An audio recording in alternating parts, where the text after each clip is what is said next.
Nasaan ba yun? O eto si Erwin Tulfo. Si Erwin Tulfo mainit talaga, eh, 'no? Oo nga, hindi puwede.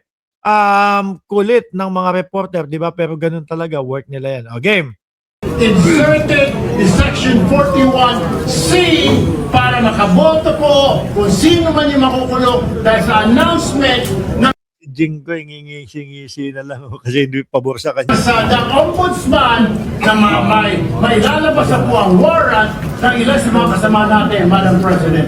That is my question, Madam Madam President. Chair, the gentleman is out of order because his question sa mamadali, bakit, can be discussed in the actual motion. Can be discussed after the motion whether we should take it out. We take offense Si Subiri pala yung unang tumayo, palabas, that bibigyan niya ng ganyang kulay. It's just like us saying, are you afraid if we have the hearing on the Blue Ribbon on flood control, mababanggit ka rin? You do not make that kind of statements here in the Senate because you assume good faith from everyone. That rule hindi mo na-delay. May 11 pa ho yun. So Madam Chair, I move that we divide the House. And the voting will be done. O yan. O eto mga kababayan, no? Umalis na sila. O wala daw. Okay, sir. Sir, pwede mo yung hindi pwede magbotohan kasi wala silang quorum. Wala silang quorum. Quorum. Ano ibig sabihin walang quorum? Kailangan at least 13 mga senador o mga kababayan. No? Kaso wala silang bilang. So wala. Hindi pwede magbotohan, mga boss chief amo, sir. At dyan nalungkot yung kampo nila Peter Cayetano. John R. Galera, shoutout sa'yo. Kung ako lang, sabi ni Mami, Mami Letty Vlog, kung ako lang, abolish na yung Senado, 13, no, Judas.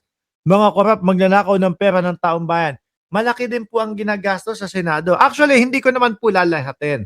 Meron mga senador na talagang nagtatrabaho at ginagawa talaga nila yung trabaho nila. Kaya lang, simula po nung eto na, si Alan Peter Cayetano na, ang naging majority leader, naging Senate President, kung ano-ano na pong kabulastugan, yung mga nangyari sa Senado, simula doon sa mga barilan, sa mga artihan, iyakan, hanggang sa eto na ho, mga kababayan. Tingnan mo, pinipilit nila, kailangan, okay na, pwede na, yung mga, diretsuhin nyo na, yung mga makukulong, makaboto. Di ba? Yan lang naman po talaga ang purpose niyan eh. Dahil, ang gusto nila, ay maging intact sila, yung 13, na i-acquit si Sara Duterte at wala na hong iba, mga kababayan.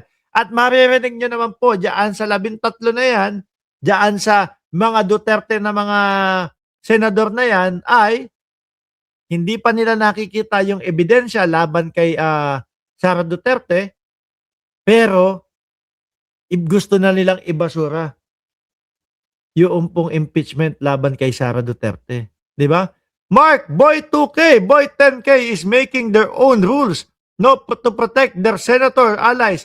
Parang nagtong it's session. Ano na din po yan domino effect din po, mga kababayan. Bakit? Yung mga senador na yun, gusto din talaga makaboto. Para maiboto nila na wag ma-impeach si Sara Duterte. Para kapag hindi na-impeach si Sara Duterte, pwede siyang tumakbo sa 2028 at may pag-asa silang mga makalabas kung sakali man matuluyan silang makulong ho, mga bossing. Ang dami na nila. Grabe. Legarda is moving to minority soon, sabi ni Summer Gabin. Si Legarda, iniingatan niya yung anak niya Iniingatan niya yung anak niya. Kaya tingin ko mga bossing, hindi bibitaw ito sa majority. Bakit? Kasi sila yung gusto na, alam mo, gusto ni Legarda mapalitan ang presidente din mga kababayan. Ako yun yung pinapaniwalaan ko. Para pag napalitan, agad yung presidente, yung 24 billion na gusto ipabayad sa kanyang anak ng Department of Energy, baka ma-wash out na yun. Baka makalimutan na yun. Kaya nga nandiyan din si Legarda, mga kababayan Baka nagbabaka sakali na matanggal ang Pangulong Bongbong Marcos.